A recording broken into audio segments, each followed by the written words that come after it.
Сайн байцгаана уу гадаад мэдээ танилцуулъя.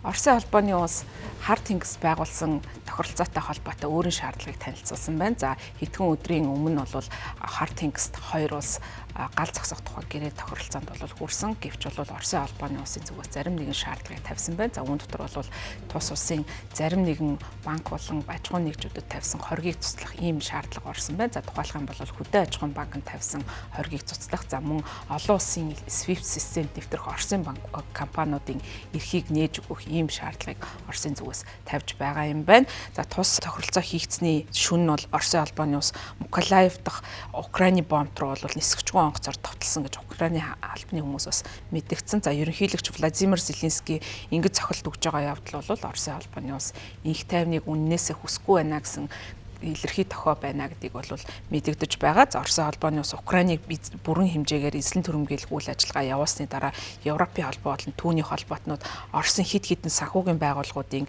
SWIFT системийг ашиглах эрхийг нь түтгэлзүүлсэн. За ийм хориг арга хэмжээ авах болсон гол шалтгаан нь бол Оросын компаниуд SWIFT системийг хэрвээ төргөн шуурхай хэвийн байдлаар ашиглах юм бол энэ нь бол цаашдаа дайныг одоо санхүүжүүлэх гол хэрэгсэл болно гэж үзэж байсан. За хэрвээ энэ системд нэвтрэхгүй болсон тохиолдолд бол энэ эрчим хүч хөдөө аж ахуйн экспортод нь бол нэлээд хүнд хохирол үзрүүлнэ гэж тооцсны улмаас тухайн одоо хоргийг тухайн үедээ ногдуулж хэрэгжүүлж байсан.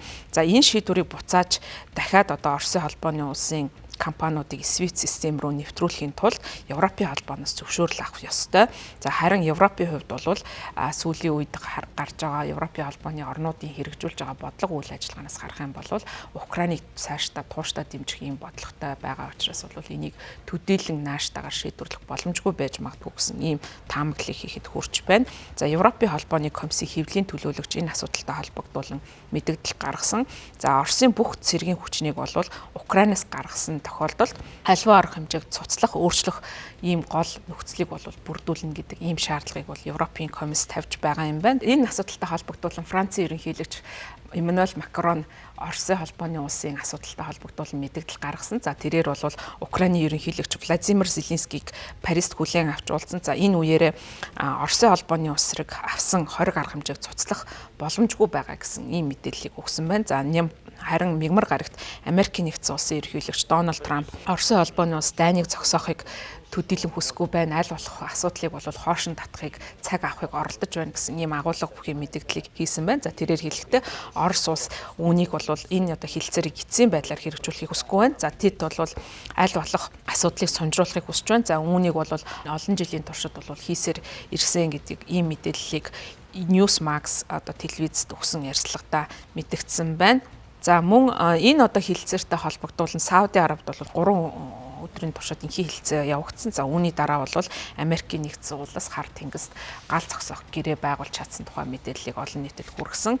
За цаашдаа бол энэ асуудал дээр хэрхэн талууд бас байр сууриа илэрхийлэх нь вэ гэдэг нь ихээхэн анхаарал татаж байна. За ер нь бол энэ Сауди Арабид өрнөсөн яриа хэлцээний дараа бол талууд янз бүрийн одоо байр суурийг бол илэрхийлсэн. Өөрөөр хэлбэл Киевийн болон Москвагийн илэрхийлж байгаа байр суурь нь зөрүүтэй байсан. За Зеленскигийн хувьд бол ер нь энэ одоо хар тэнгис тогтоосон гал зогсоох тохиролцоо бол 20 гаруй хэмжээг хөнгөвчлөх энэтэй ямар нэгэн байдлаар холбогдохгүй нэн дараа хүчин төгөлдөр болох ёстой гэж Украины тал үзэж байгаа гэдэг ийм зүйлийг бол хийж байгаа. За тэг Кремлийн гаргасан энэхүү шаардлагыг бол хилэлцээрийг одоо хуурн мэхлэх оролдлого гэж бол мэдэгдсэн. За Украины ерөнхийлөгчийн бас өндөр албан тушаалтан Москва 3 сарын 18-ны өдөр бол халдлагыг зогсоохоор тохиролцсон. Тэгсэн мөртлөө тэрнээс хойш бол 8 эрчим хүчний байгууламжид бол халддаг аль хэдийн үйлдчихэд байна гэж мэдээлэл хийж байгаа. За тэгэхээр Оросын энэ мэдээлэлээс үл хамааран Америкийн нэгдсэн улсын албаныхан хар тэнгист эвлэрэх тохиролцоонд хүрэхийн тулд ямар нэгэн одоо урьдчилт нөхцөл бол хилээгүй гэж Украины тал хэлж байгаа. За харин бол энэ асуудал дээр